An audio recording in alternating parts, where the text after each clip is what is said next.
লক্ষ্য করে দেখে যার জন্য বিশ্রাম দিতে গেছে ওমরের দরবারে সে আর কেউ নয়, রাত্রিতে যে লোকটা আমার বেড়া ভেঙে ঘরের ভিতরে প্রবেশ করেছে সে আর কেউ নয়, এই লোকটা। নারীটা ভয়ে থরথর করে কাঁপে আর ভাবছে আপনি আমিরুল মুমিনিন, আমি চরম বেয়াদবি করেছি, আমাকে আপনি মাফ করে দেন।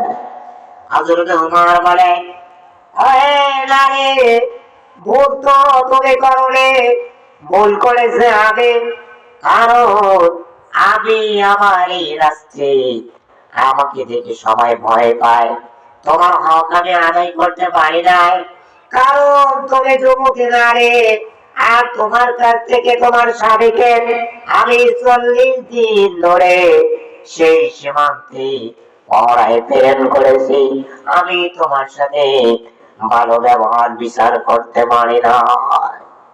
এবার বলতেছে আমিরুল মুমিনিন হযরত ওমর বলে, ও মা, আমাকে মাফ করে দাও, কারণ তুমি কিয়ামতের ময়দানে এই সম্পর্কে যেন আমাকে আল্লাহর দরবারে কাঠগড়ায় না দাঁড়াইতে হয়, তুমি আমাকে মাফ করে দাও। তাহলে কত বিচক্ষণ হতে পারে ইসলামী রাষ্ট্রে যাদের ভিতরে কোরআন আছে, কোরআন অনুযায়ী জীবন গঠন করতে হবে এবং কোরআন অনুযায়ী বিচার পরিচালনা করতে হবে, তাহলে এই ইসলামী রাষ্ট্রে শান্তি আসবে।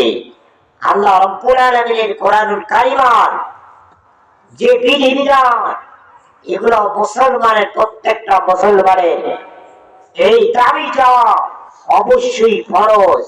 যদি ইসলামী রাষ্ট্রে কোরআন দিয়ে দিন পরিচালিত না হয়, আগামীকাল কিয়ামতের ময়দানে আমাদেরকে জিজ্ঞাসা করা হবে। সম্মানিত ভাইয়েরা, আপনারা জানেন কিছুদিন এই যে জগন্নাথ বিশ্ববিদ্যালয়, আমরা মুসলমান এমন নিম্নমানের মুসলমান, কবরের ভয় আমরা ভুলে গিয়েছি, কারণ হলো আমরা এমন কথা বলি, হিসাব করে দেখি না আসলে আমরা কথার দ্বারা কাফের হয়ে গেলাম কিনা। এমন কথা ইসলাম পরিপন্থী কাজ করে, এমন কথা বলি যে কোরআনের বিরোধী, এমন কথা বলি ইসলাম বিরোধী, এমন কথা বলি যে আমার দিনের বিরোধী, এমন কথা বলি আমাদের হুঁশ আসে না, মুসলমানের বাচ্চা হয়া আমাদের মুখ দিয়ে কথা বের হয়। একজন নারী